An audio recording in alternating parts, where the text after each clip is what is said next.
I'd like to introduce our friend and artist, Mitchell Squire.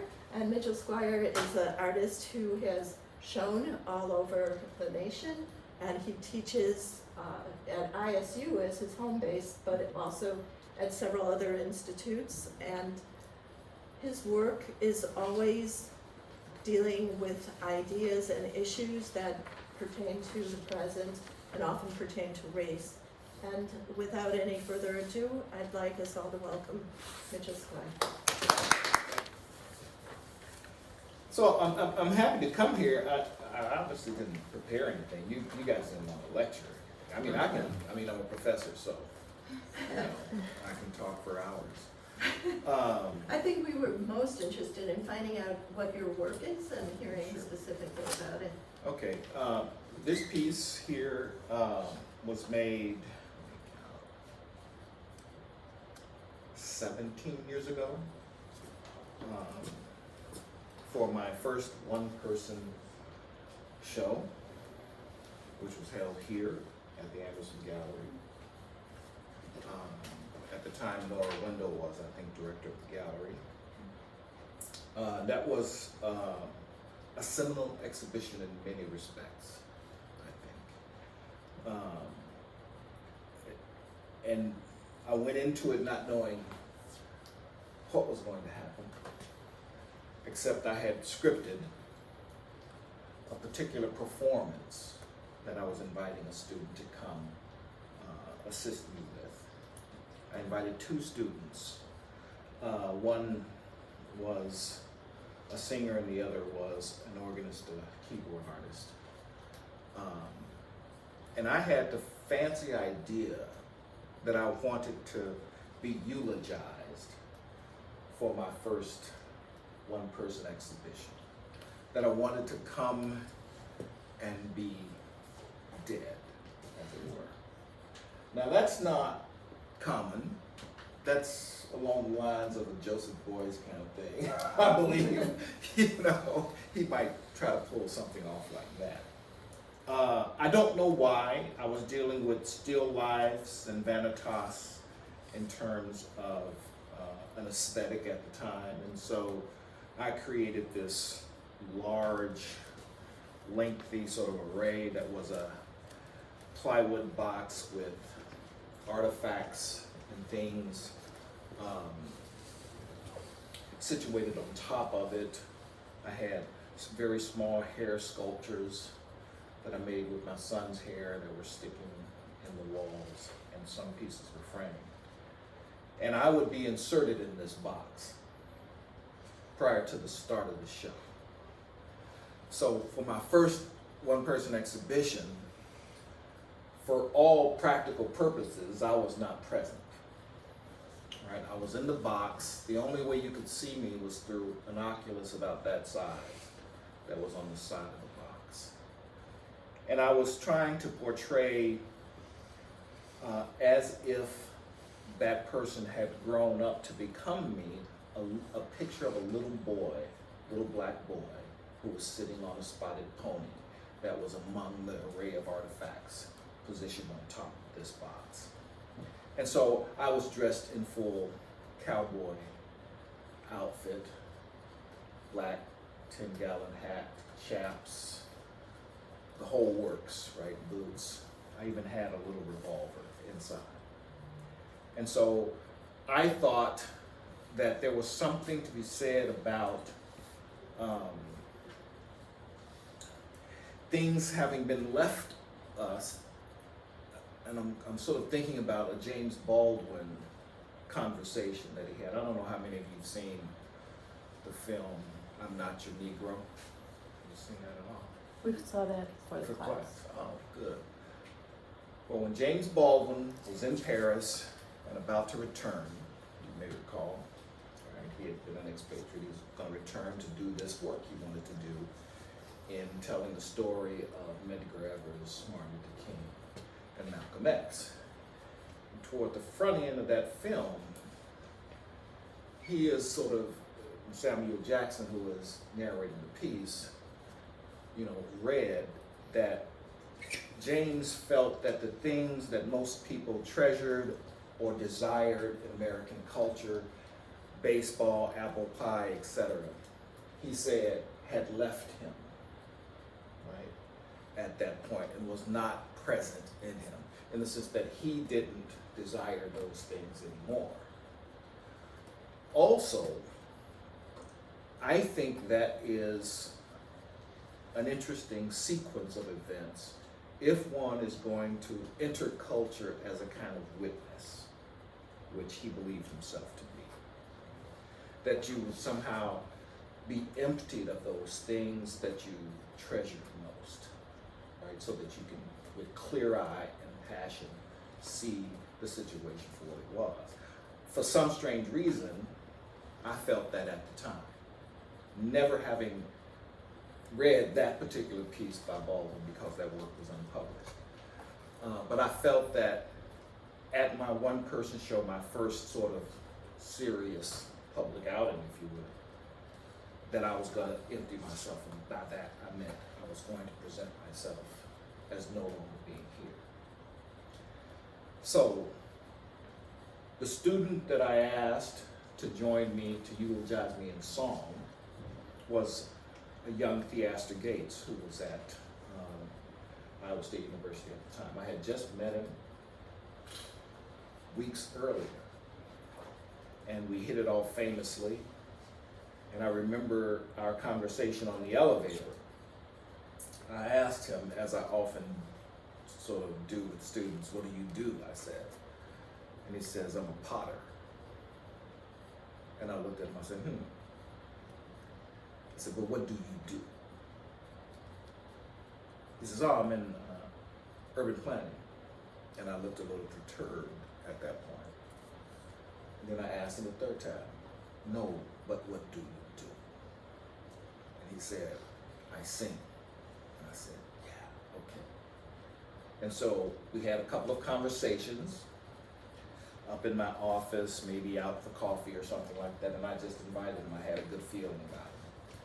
And I said, "Would you come and eulogize me at my first one-person exhibition at Drake University in a couple weeks?" Right. And he said, "Yeah. What do you want me to do?" I said, "I just want you to sing. You say you sing. I just want you to sing." And so I could tell that Theaster was quite an animated person. And I don't know if you've seen him or met him, but he's charismatic, and at the time there was no knowing what he was going to do. Right? So I decided to make this piece that I titled Theaster's Pulpit. Right? It was situated horizontal on the floor in the gallery, and I asked him, the script that I gave him, I said, "I want you, as you eulogize me, to periodically, I want you to pause on this thing, like a horse would paw." Right? And he said, "Okay." And so the other student, Rachel Norgard, would play the organ situated in the back of the gallery. And she also had some found sound that she had been producing in my studio. And these were sounds of construction taking place. So it created what I thought was a very dynamic atmosphere. People thought Theaster Gates was me. I don't recommend you start your art career like that. Okay.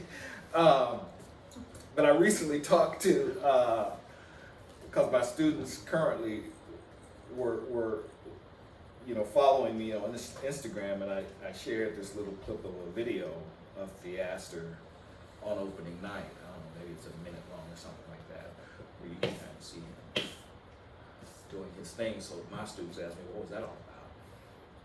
And I said, I think, in retrospect, as I look back on that day, I think a lot like James Baldwin, that I was there, that I was a witness, that I was going to do my thing. But maybe that thing would serve a larger purpose. And I honestly believe to some degree that that helped launch Theaster Gigs career. All I know is that after the event, when we were at dinner, he said to me something to the effect, because he had been questioning what he was going to do when he graduated. He was about to graduate in the fall semester. And he thought maybe I'd just go out to Chicago and teach ceramics to neighborhood youth, etc. And he comes up to me after and he just said, I know what I can do. Mitchell, I know what I should do. Now, I'm not claiming that I'm some sort of guru, whatever. I'm just saying circumstances happen. You don't know why. When you make work, I know we're in school, and I know you always have to, make a case for your work, right? In presentation, etc. But you never really know whether or not there are other forces at work in the creation art. Right? Forces larger than what you can imagine, forces larger than you're capable of managing. Right? That was a wonderful exhibition. Very wonderful.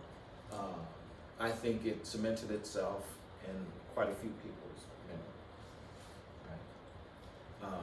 So Theaster's Pulpit is just a simple thing I made to somehow give a site for Theaster to act on. And so the scuff marks you see are scuff marks from the shoes that he was wearing. We did the performance again at an exhibition about 3 months after that at the University of Northern Iowa. And so he did it again. And so you could see that some of the pieces actually cracked and broke because of the activities that were taking place on it. I'm fortunate enough to have recovered those and glued them back on so that the piece is virtually whole. But what you see on the piece comes from a sort of anthropological, I think it was a PhD or a master's thesis study by Carolyn Bonday in the 40s, where she was exploring the lives of mixed race people in the southeast United States around the Georgia area. And she had an interesting approach to logging identity. And she had in her book, she had these hair samples, different hair textures in the book. And she would go around interviewing people and asking them if they knew like their heritage or their racial identity. And some would say, yeah, I'm part Indian, I'm part white, I'm part Negro. And so you see just a sample of what that might have been made into these bricks or tiles, where it says 15, 30 seconds Negro, 3, 30 seconds Indian, 14, 30 seconds white. So this array of hair samples, which was a fold out in the book, had different textures with different designations. And that's how she was basically indexing the identities of the people she interviewed.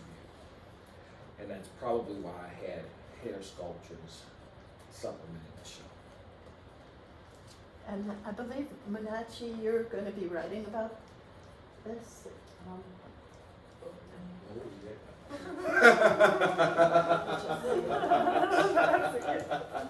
sorry. I just don't know. I don't have this like off the top of my head. I am. Yes. Is that it's on yours? Yeah, and so do you want to take a closer look first? You'll be the first one too.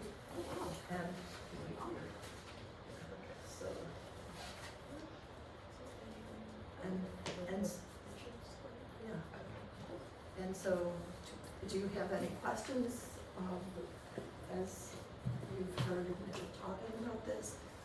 Some technical questions even might come up, and yeah, I invite all of you to come up and take a look at it.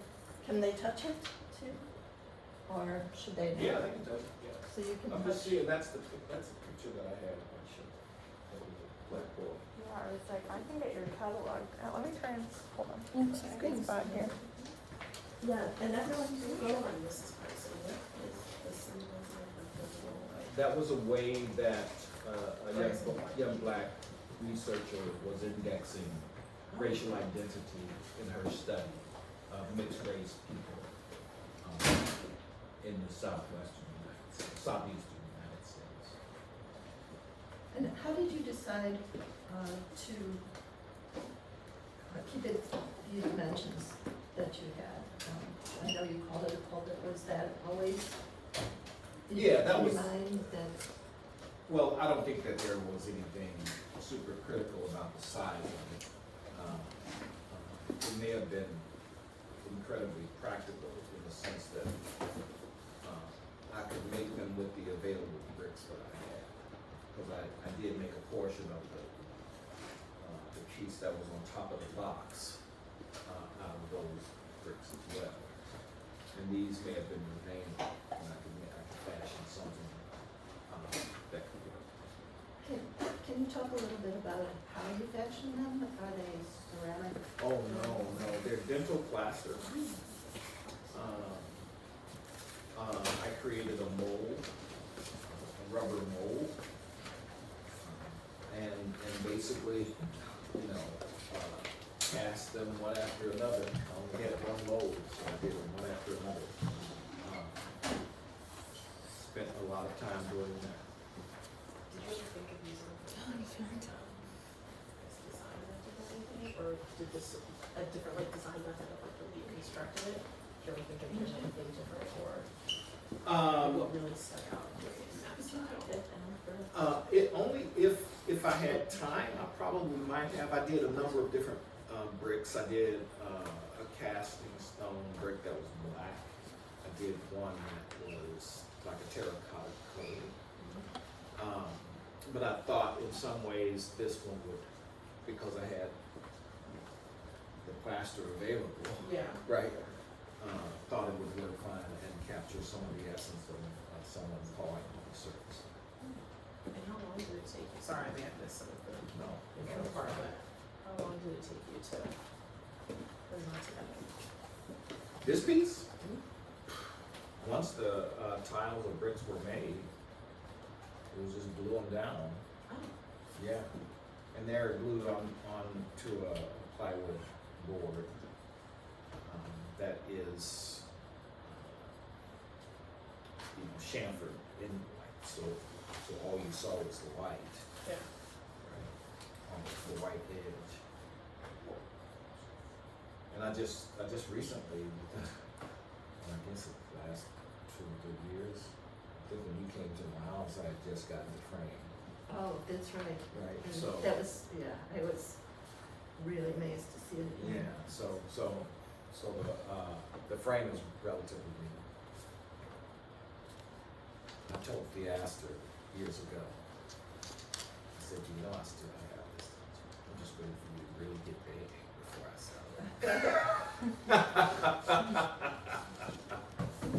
I'm sorry to hear that. No, I kid with him like that, so we just joke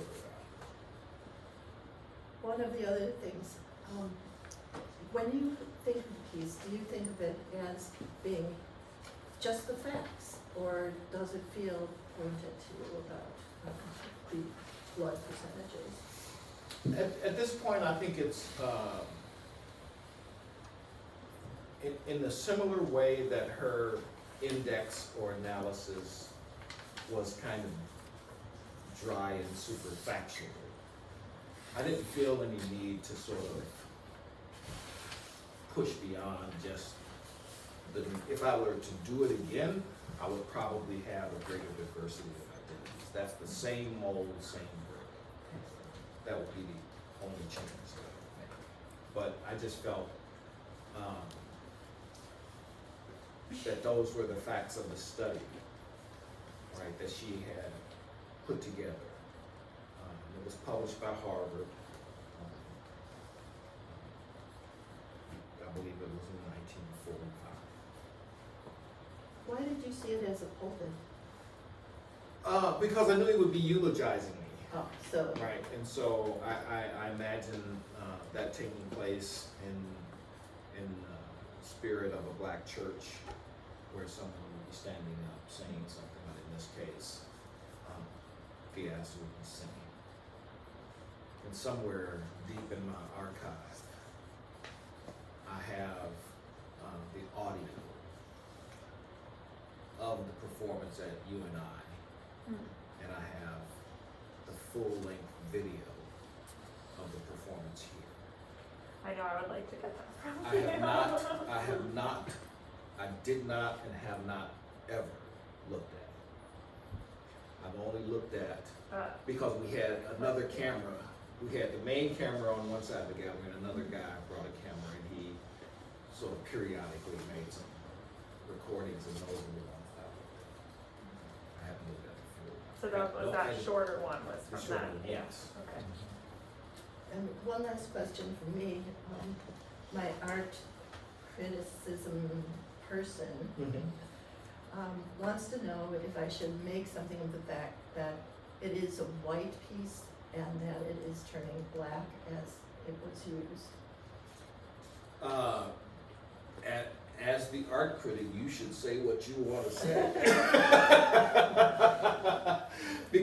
because you know, those, as I said earlier, even in the creation of art,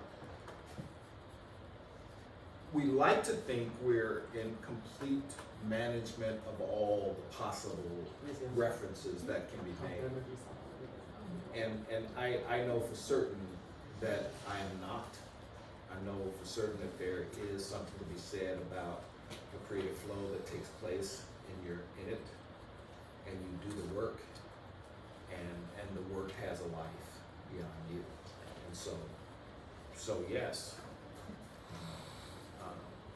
In the same way that Glenn Ligon's painting called Black is turning white, he didn't plan that, right? Oh. He didn't plan that. That's just the circumstances of the material.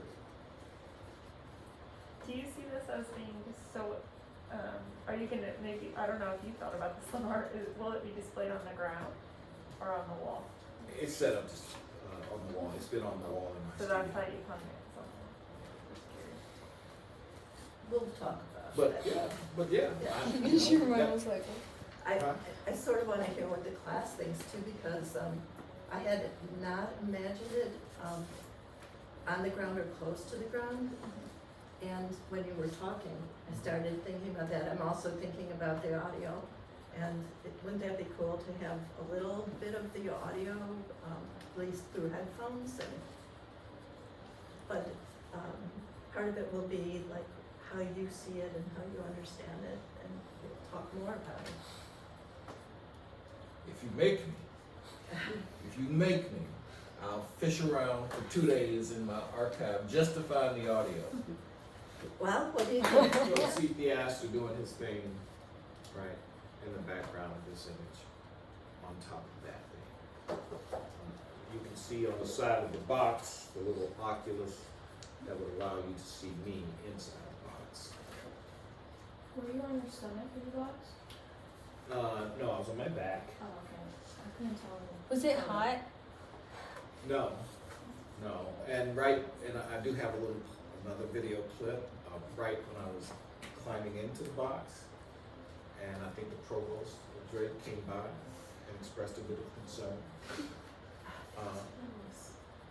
asking whether or not there would be enough air, and I said, yeah, the box is gonna get that well. Well, I must not be claustrophobic, that would. No, I don't suffer from that. Yeah, no, you must some people not. do. So it looks like, the reason you're looking at this way, I turned around inside, I was doing funny, strange things with the gun, so there was enough room in there for me to turn over. Perhaps I was mostly on my back, but I turned over to the side and turned on my stomach, etc. And the Oculus, interestingly enough, will only show you a reverse image. So you can kind of see it on the back there. Reverses and left to right or top to Top bottom. to Gotcha. Well, thank you so much, Mitchell.